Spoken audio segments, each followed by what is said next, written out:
আমার আব্বা তা তো জানেন আমি আজ 3 দিন বিয়ে করেছি। না খালাম তো তোর বিয়েতে ভালোই দিল। তা তো খাইলে আমি আজ বিয়ে করেছি 3 দিন, সে আমার শাউরির কি কায়দায় করে বিয়ে।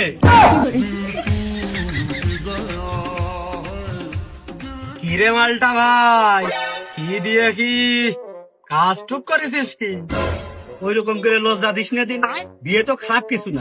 সেও আমার চাইলো, আমিও তার চাইছি, তাই বিয়ে করে ফেলেছি। বাহ, এটা ভালো কাজ।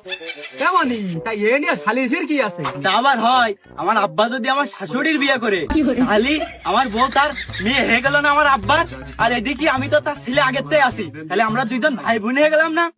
হে প্রভু, তাহলে তো সম্পর্কের মধ্যে ঘেবলা। এমনই একটু মানাই শুনাই নে না। কি করে বানাই নেবো? আমার বউ শ্বশুর বাড়ি আর আমার শ্বশুর বাড়ি এক জায়গায়, দুঃখী তাই আমার আব্বার শ্বশুর বাড়ি আর আমার শ্বশুর বাড়িও এক জায়গায়। এত কষ্ট মেনে নেওয়া যায় না। আমার যদি ছেলে পেলে হয় তাহলে আমার আব্বার দাদা কবে না নানা কবে, আর আমার আব্বার যদি ছেলে পেলে হয় তাহলে আমার মামা কবে না দুলোভাই কবে। তো মহা বিপদে বললাম। এর আগে এরম সালিশ তো আমার সামনে আসেনি। আমি কোন দিক পক্ষ নেবো এ তো মোলাম আমি।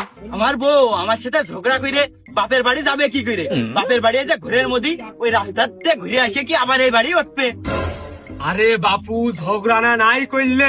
ঝগড়া নাই করলাম না, কিন্তু আমার যখন শ্বশুর বাড়ি জাতি মন চাবে তখন আমি কোনে যাবো?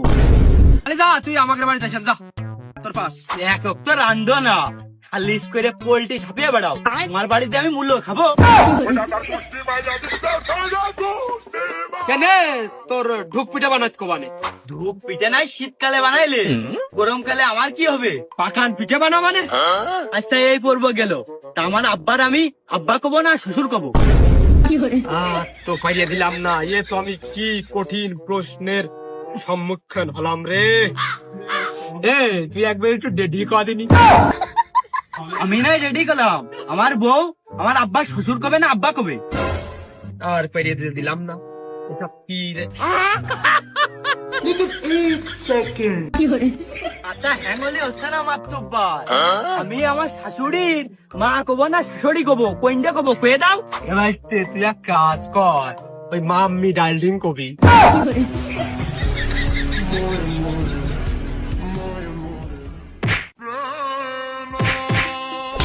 আমার বউ তার নিজের মার শাউরি কবে না মা কবে, কোনটা কবে? দুইজন মানিয়ে শুনিয়ে এক করে নে রে বাবা, আমারও তো